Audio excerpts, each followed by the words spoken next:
All right. Well, that was terrible. That was just awful, YouTube. Thank you very much for sucking. Thank you very much for being terrible. Thank you very much for just being awful. But I win. What I'd like to talk about, which is not connected to the link that I put up on Facebook. Hopefully, people will find the link, or find it and continue to push through.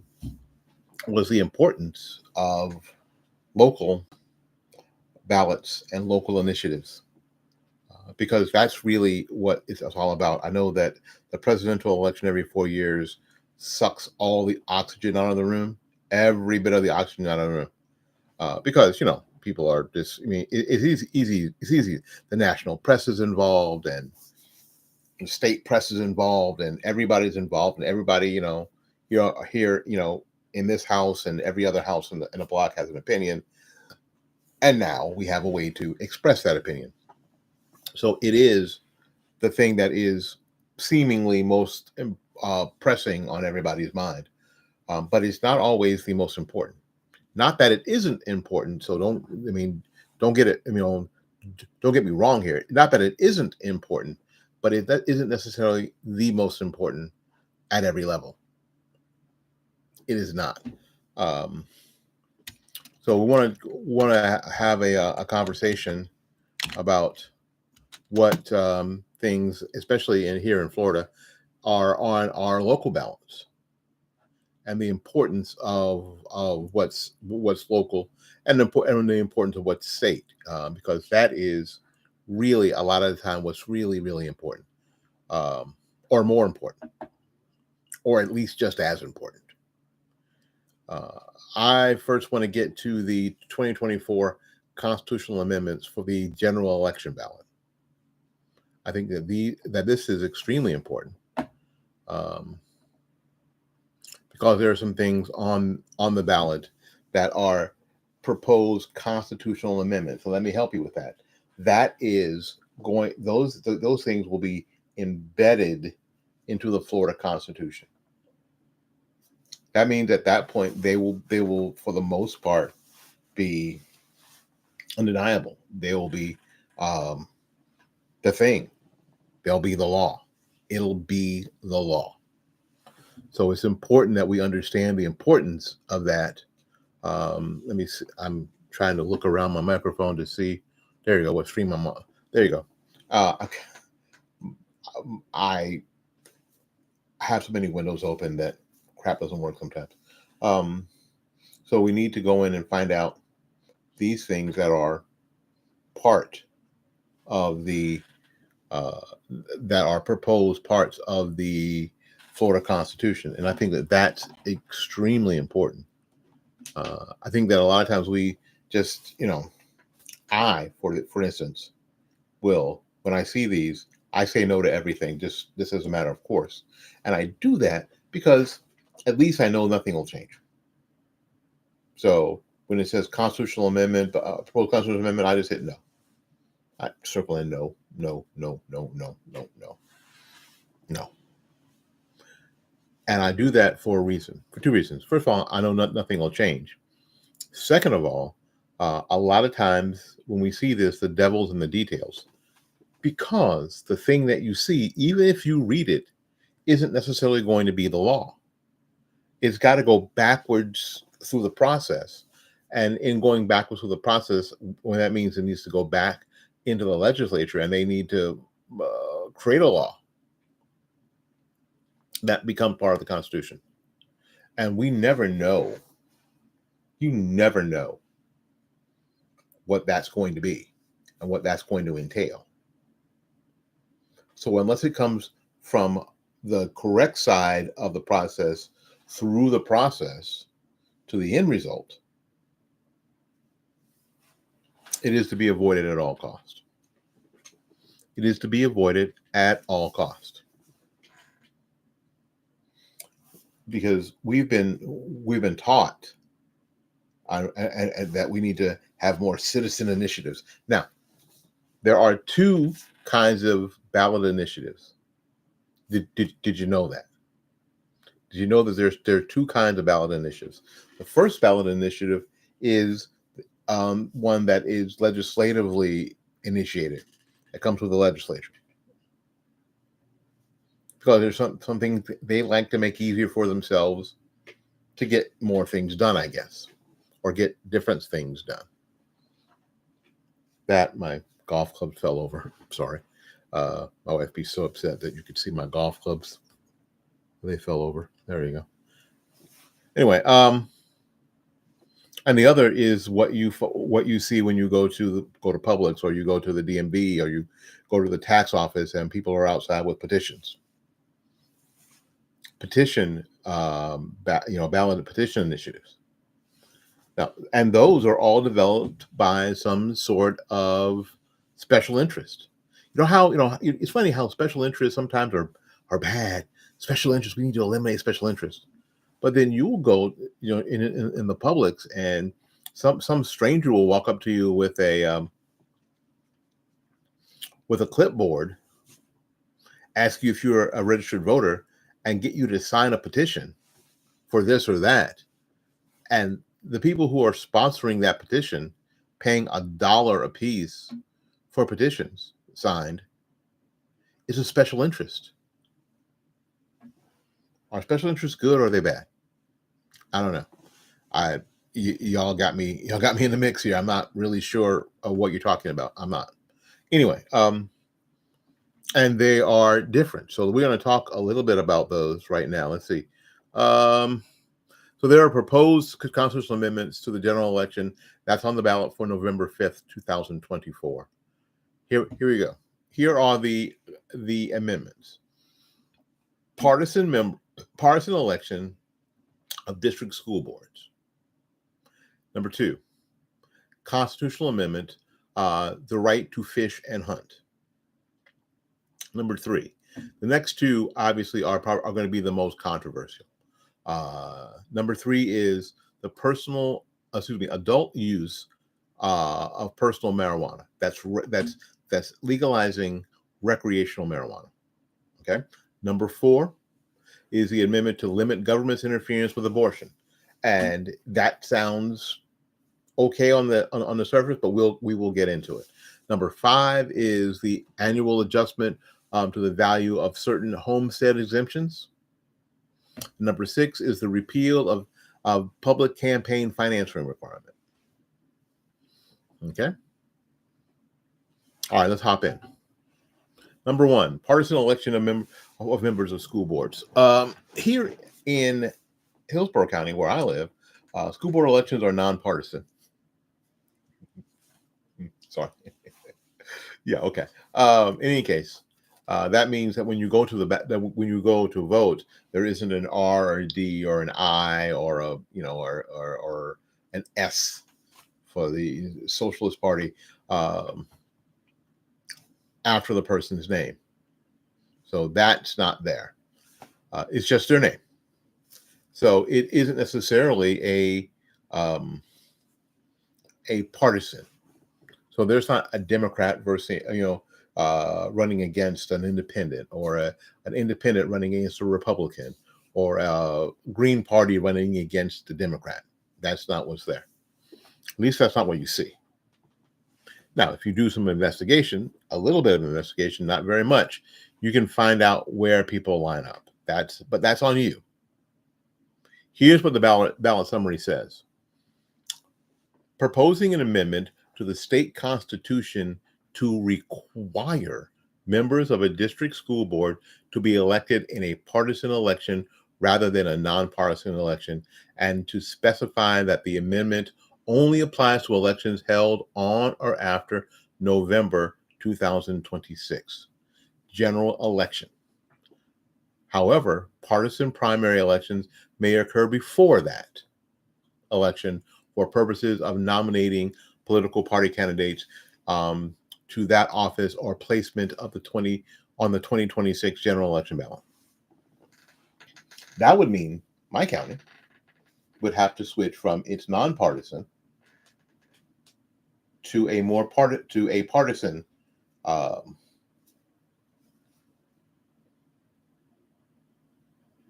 format. Now, here's what happens now. let's say we have 77 candidates who are running for school board district 5.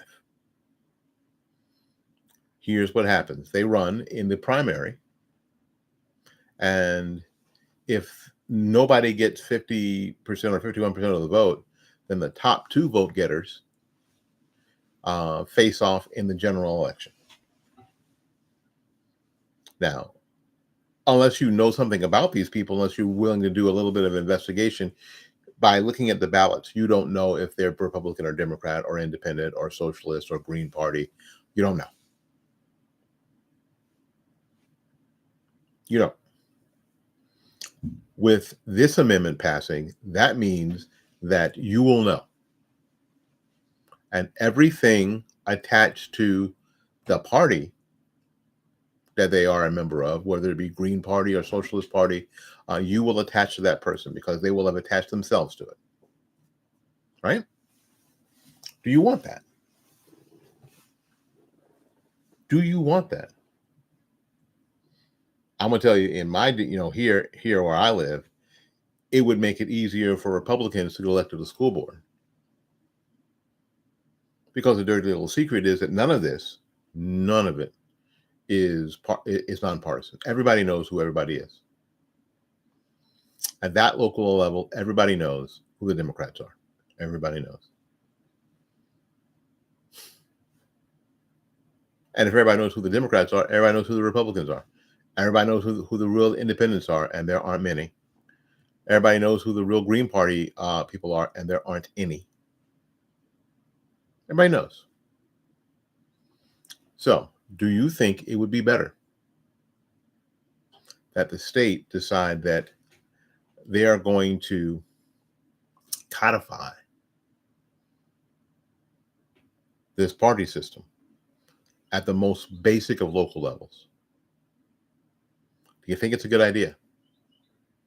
Or do you think we should just keep it the way it is in Hillsborough and other places around the state? Some places already do partisan school board election. They already do it. Whatever fits, whatever floats their boat. Why do you think that is? Could it be because our state has majorities in the state house and the state senate and the governor's mansion? That this is what they're trying to do? You think? I don't know. Maybe. That makes sense. But do you still think it's a good thing to do? Because this ballot initiative came from the legislature. It came from the people in charge. Do you see why I just vote no on everything? All right. Number 2. This is the right to fish and hunt. This is proposing an amendment to the state constitution to preserve forever fishing and hunting, including by the use of traditional methods such as a public right and preferred means of responsibly managing and controlling fish and wildlife. It specifies that the amendment does not limit the authority granted to the Fish and Wildlife Conservation Commission under Section 9, Article 4 of the state constitution. Then what is this doing? Let's look at Article 1. Because there's only one article. Fishing, hunting, and taking of fish and wildlife. Fishing, hunting, and taking of fish and wildlife, including the use of traditional methods, shall be preserved forever as a public right and preferred means of responsibly managing and controlling fish and wildlife. The section does not limit the authority granted. So that means you can hunt and you can fish. No one's going to say that you can't hunt and fish ever because it's in our Constitution. But it doesn't limit the power of the regulatory committee for fishing and wildlife conservation. This is something that will be fleshed out in the details that you will never see until it's too late. You see why I vote no on everything? Do you see why I vote no on everything? Let's go to the first of the most controversial ones. The ballot title is Adult Personal Use of Marijuana. Adults 21 and older to possess, purchase, or use marijuana products and marijuana accessories for non medical personal consumption by smoking, ingesting, or otherwise, other than medical marijuana treatment centers and other state licensed entities to acquire, cultivate, process, manufacture, sell, and distribute such products and accessories. Applies to Florida law, does not applies to Florida law, does not change or immunize violation of federal law, establishes possession limits for personal use, allows consistent legislation, defines terms, provides effective date. Now, what this says is that Florida says that you can burn tree as much as you can burn tree.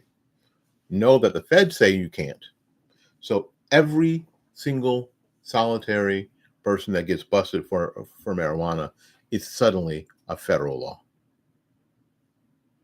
So the feds can come in and bust heads all they want for you for burning a tree, and you can't say, "Well, it's legal here," but it's not legal. It's not legal in the United States at this point.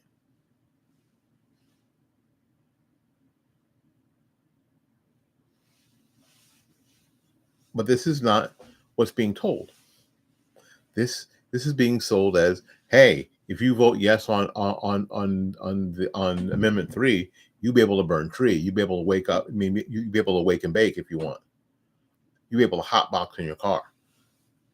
And TPD and the Hillsborough County Sheriff's Office won't be, or the state folks won't be able to do anything about it unless they think that you're driving impaired, because that's still a problem. And this is this is creating a problem, making it bigger than it need to be. Now, there's also a financial and state budget impact statement, because the stupid idea, my opinion only. Remember, I told you earlier that now everybody's got an opinion. Anybody who has the most basic of setups, a phone, can spout their opinion. This idea that the state will now be able to tax and regulate, because that's what they kept telling us. Well, just legalize it, and the state can tax it. Well, it says here. Thank you, Mom, for teaching me how to read before I went to kindergarten. It says here that I can cultivate it, which means I can grow it, right? And then deal with the seeds myself and grow more and smoke more and grow more. And that has nothing to, and that would have no impact, zero impact financially. There'd be nothing to tax. There'd be nothing to tax. If I was creating my own edibles, I was, putting it in a pipe, smoking it at home, growing it myself. Where is the financial impact? Now, what they're talking about is that now there'll be these dispensaries, these medical marijuana dispensaries, will turn into pot shops, where you can go in. It's like a liquor store. Is this what you want? And for me, this is one of those quality of life issues. Is this the kind of place you want to live in? We told you that the marijuana lobby would never stop. They keep coming after you like this every single election cycle. Is this the kind of place you want to live in?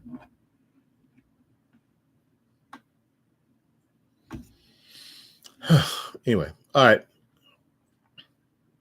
And if you look at, and this is Article 10, Section 29, and it's long. And I would read it to you, but I'm not going to, because, golly, this is boring enough as it is. The effective date would be 6 months after it gets approved by by the voters. Now, I didn't tell you um, that it takes 60% to put this stuff in motion. And again, for those of you who are cheering this on, cheering, putting yes for 3 in your yard on a little yard sign, the law is still not written. It's still not written. Are you going to follow it? Are you going to make sure that it matches it? And it doesn't have to. Do you remember how long after the amendment for medical marijuana, how long that took to actually get to be a law? It took a very, very long time, didn't it? This is not the way to go, folks. But this is why I vote no. Number 4. This is the other really controversial one. Amendment to limit government interference with abortion. Now, it's interesting how these are written, because there are a lot of us who want government out of our lives, right? We just like too much. There's too much government. There's too much government. Except down this road where people are speeding like crazy people, we need more government on that road. But there's too much government. Here's what the summary says: no law shall prohibit, penalize, delay, that's an important word, or restrict abortion before viability or when necessary to protect the patient's health as determined by the patient's healthcare provider. This amendment does not change the legislature's constitutional authority to require notification of the parents, guardians before a minor has an abortion.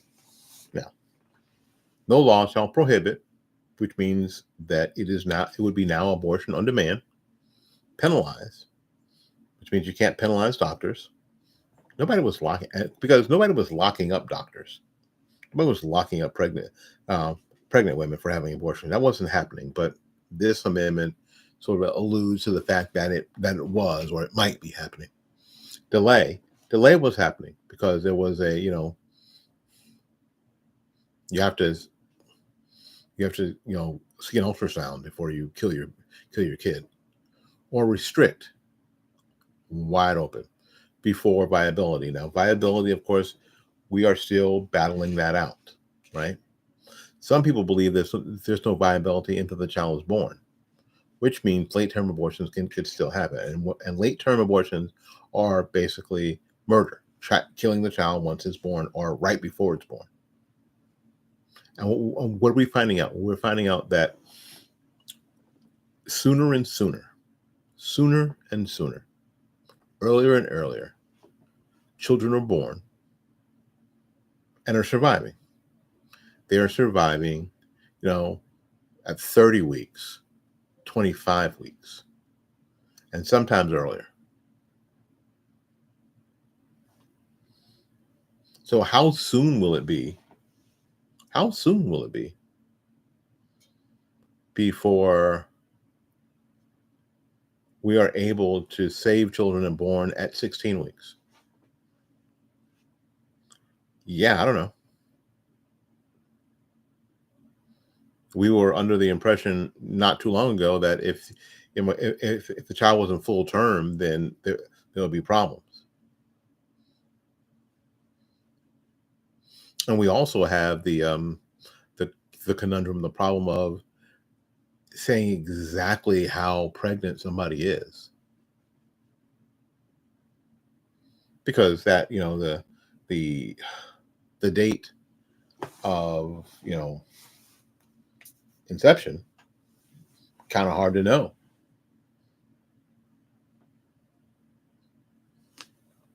The financial impact of this amendment cannot be determined due to the ambiguities and uncertainties surrounding the amendment's impact. So, the only entity that benefits is Planned Parenthood.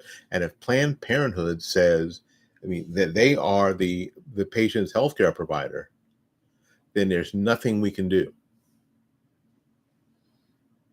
So for those of you who are hopping up and down and cheering the Supreme Court, kicking it back to the states, because that's what they were doing.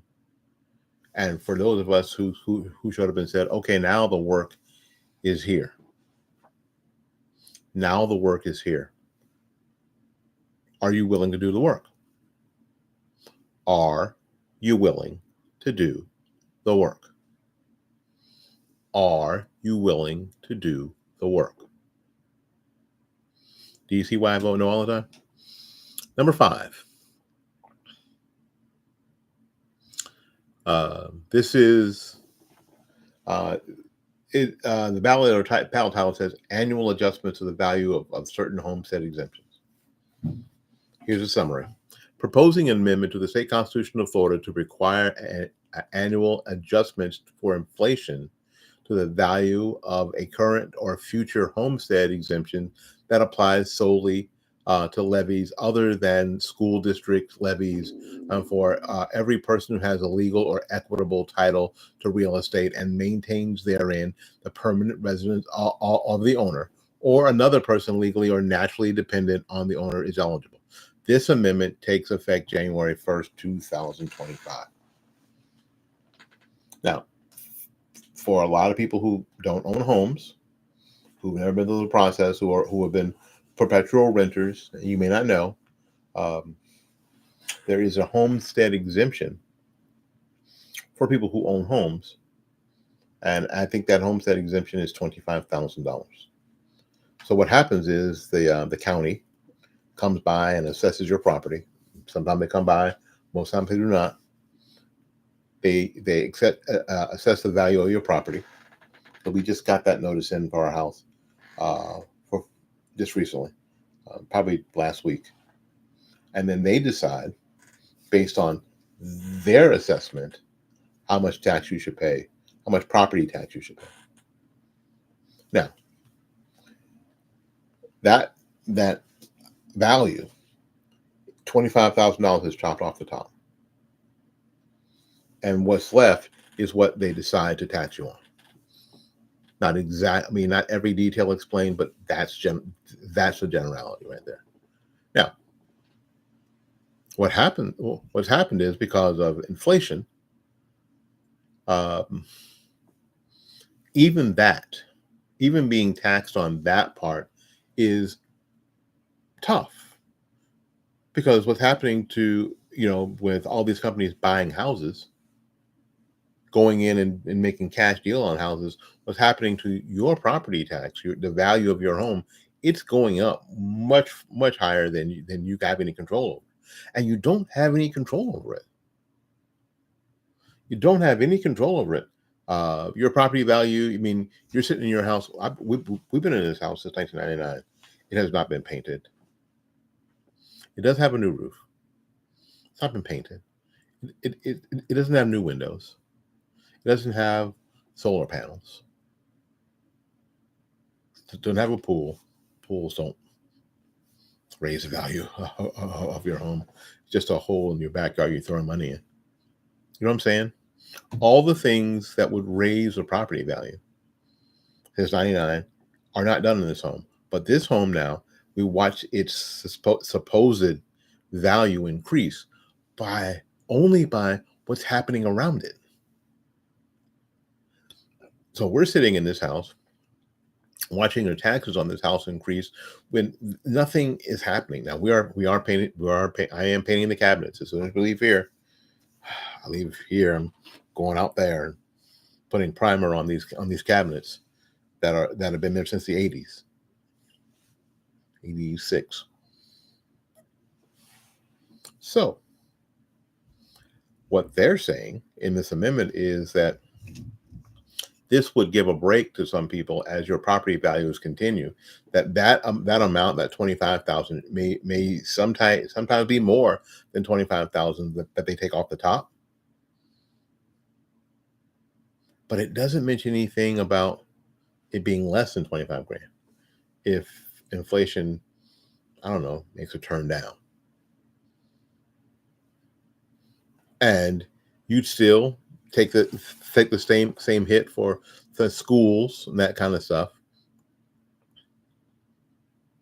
It says in section B, for all levies other than school district levies, the assessed valuation greater than $50,000 and up to $75,000 upon establishment of the right thereto in the manner prescribed by law.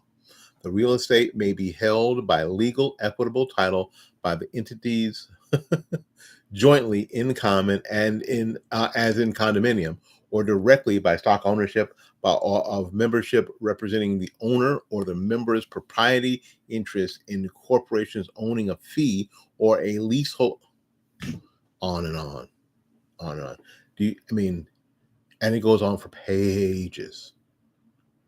Do you see why I vote no? Do you see why I just vote no on everything? Do you see why I just vote no on everything? I just vote no. No, thank you. Keep it like it is. And that would seem like it may even benefit me. Too many devils, too many details, too many devils. All right. Number 6, constitutional amendment. Repeal of public campaign financing requirements. Here's a summary. Proposing the repeal of the provision of the state constitution to require public financing or campaigns of candidates for elective statewide offices who agree to campaign spending limits. Here's the section that they are striking. Campaign spending limits and funding of campaigns for elective statewide office. It is a policy of this state to provide for statewide elections in which all qualified candidates may compete effectively. Okay. A method of public financing for campaigns for statewide office shall be established by law. Spending limits shall be established for such campaigns for candidates who use public funds in their campaign. The legislature shall provide funding for this provision. General law implementing this paragraph shall be at the least as protective of effective competition by a candidate who uses public funds as the general law effective January 1st, 1998. Now, if you're running for a statewide office, let's say you're running for governor or CFO or the head of the secretary of whatever, some statewide office, you can get money from the state to run. Now you have to agree to spending limits, right? Basically, you have to agree to, like, I don't have enough money to do this on my own, so I'm gonna not spend like crazy. On the surface, it seems like, well, that's cool because that just keeps that keeps everybody in line. I don't want to pay for your campaign. As somebody who's run for office twice, who's basically failed both times, and failed, but basically because I couldn't raise money, I don't want to pay for your campaign. I don't. So it would seem like I would vote yes on this, wouldn't I? I'm not going to, though. Not going to. Crazy.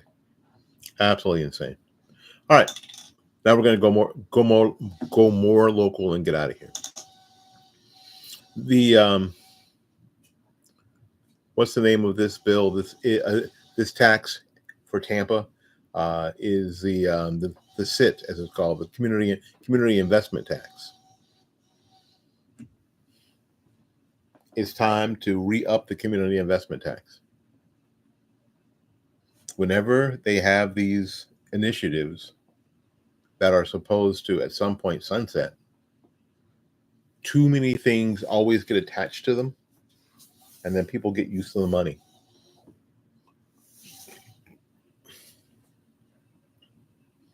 I'll try to read some of this. Most of these are written in legalese that are just impossible to read or understand, so you have to go through slowly. Ordinance number 24-3.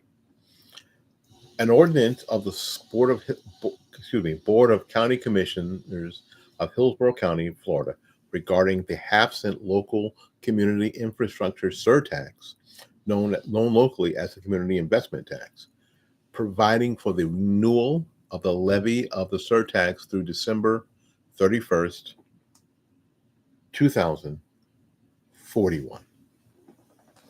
Subject to the approval by a majority vote of the electorate of Hillsborough County for the purpose of funding infrastructure for transportation and public works and public safety and public facilities and public utilities and public schools in Hillsborough County and the cities of Tampa, Plant City, and Temple Terrace. Amending and restating Chapter 46, Article 6, Division 2, Hillsborough County Code to provide for the renewal of the levy of the surtax through December 31st, 2041. Providing for the distribution 2041 2041 2041 2041 for another 17 years.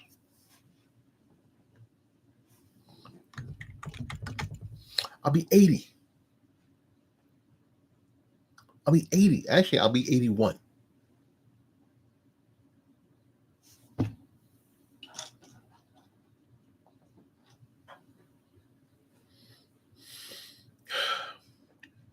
you see why I vote no on these things?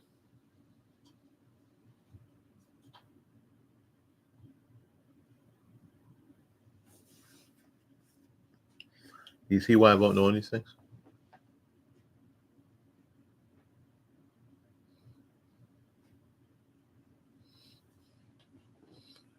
Yeah, it should be no. It should be no. No.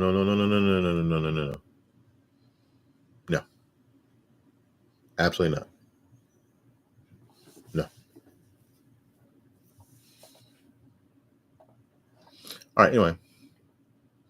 Hillsborough County Resolution R24-061, School Board Resolution. The school board resolution is they want more money. That's it. The resolution of the county board of county commissioners on Hillsborough County, Florida, calling an election on November 5th, 2024, for a referendum of the school board of Hillsborough County regarding a levy for such school board by such school board for additional ad valorem taxes for operating expenses, providing an effective date. Yes.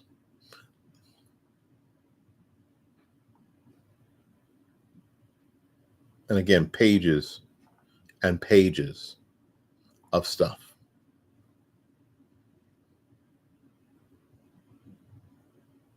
The answer is no, because the answer is no. Do you see why I vote no on this stuff? Now, even more local. A City of Tampa ordinance. And this is ordinance number 2024-59. An ordinance relating to the government of City of Tampa, Florida, submitting to the electors of the city proposed amendment revised charter for the City of Tampa of 1975, as amended to amend section 6.01 to revise the residency requirements for city officers to apply only to elected officers. Now, right now, if you are on city council or if you are in some of these other boards, you have to live in the city of Tampa. What they're trying to do is make it so if you're an elected official, do you have to live in the city of Tampa. Now, it's not saying where else you can live. It's saying, it doesn't say that you can't live in Walla Walla, Washington, that you can't live in DC. Excuse me, beard. That you can't live in New York City. It doesn't say anything where you can't live. It just says you don't have to live in Tampa. Do you see why I vote no on these things? Anyway, it's time to go. All right. So if you caught this stream, it was long. I know. If you came in and went out, or if you caught it after the fact, cool. Write what you think about in the comments. Go to fightbackmedia.com, fightbackmedia.com, and make sure that you subscribe here and go to the website and comment. There you go. And comment there. Love to hear from you.